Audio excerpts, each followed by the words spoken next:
broccoli quiche, and it's a very simple recipe that I like to make whenever I have some broccoli left. So what I've done so far, I boiled one broccoli. It was a medium-sized broccoli, and it's nice and boiled.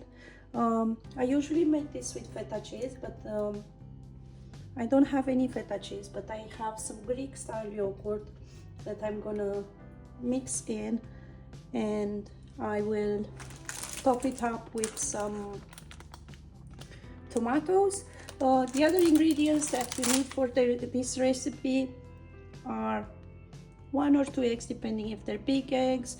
Again, you need some plain white flour, and I also have half of package of puff pastry block, and I'll just take it from there. So what I'm gonna do now, I'm just gonna cut a little bit of broccoli to put it in. It doesn't have to be very thin, you can leave it in bigger chunks.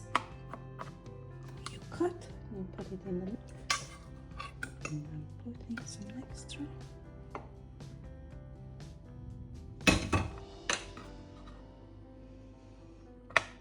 I love broccoli.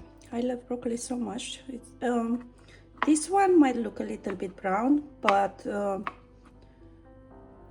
and that's the reason why I'm using it for a quiche, because it's not that fresh, but it's still good to eat. So I said, how can I make it? How can I use it in a recipe? I don't want to throw it away. It wasn't off, so it didn't have any mold, but it was rather brown-ish. The tops it started looking a little bit brown, so I said, let's boil it and make it a quiche. As you can see, I'm just taking it little by little. Roughly chop it.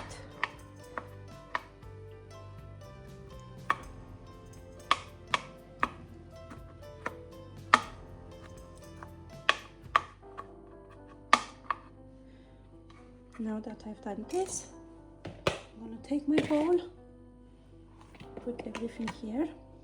I will need some salt, so I'm just gonna add a big pinch of salt. I have this jar with a little spoon, which is really cute. Okay. When I add the feta cheese, I'm not adding salt because feta cheese is usually salty. I'm gonna put some pepper as well. Just grind a bit of pepper in a spoon. I'm gonna add a little bit of plain flour, just because I know it will.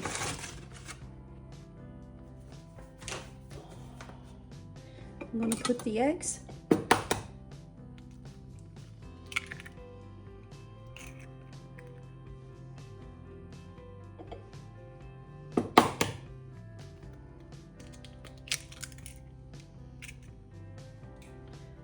I'm mixing it up.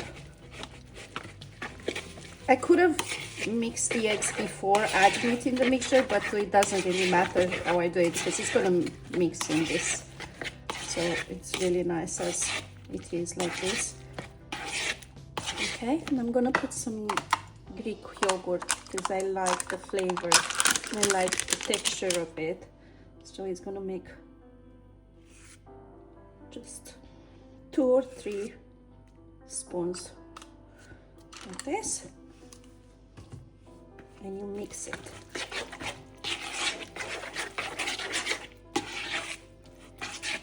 You can add some extra flour.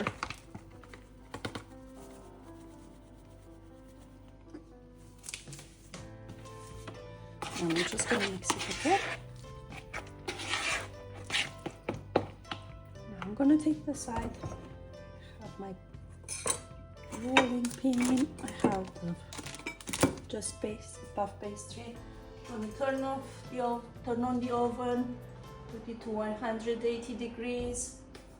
Put some flour and roll the puff pastry. Let's see.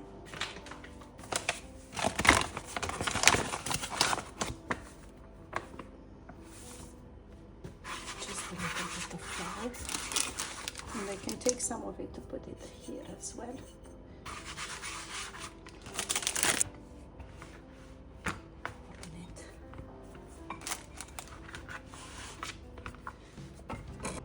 And I'm just gonna roll it.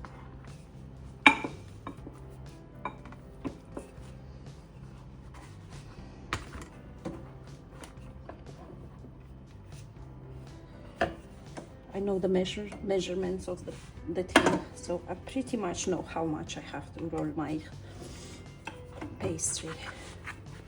But to get an idea of how much I want to roll it, just put it like this, and I need to make sure I have the edges. So if the edges aren't enough, I roll it a little bit more. Keep rolling it. After you've done this, you take it and put it on like this. Nice and easy. Take the mixture, put it in,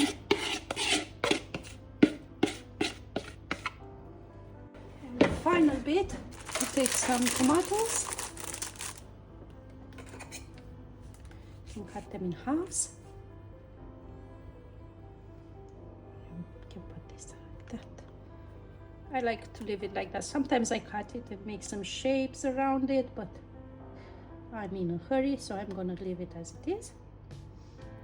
And you put the tomatoes.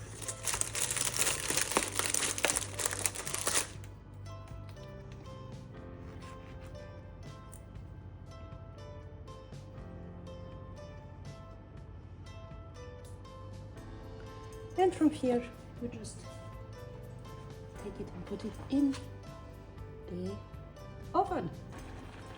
And this is the final result after about 30 minutes at 180 degrees. My wonderful quiche. Bon appetit!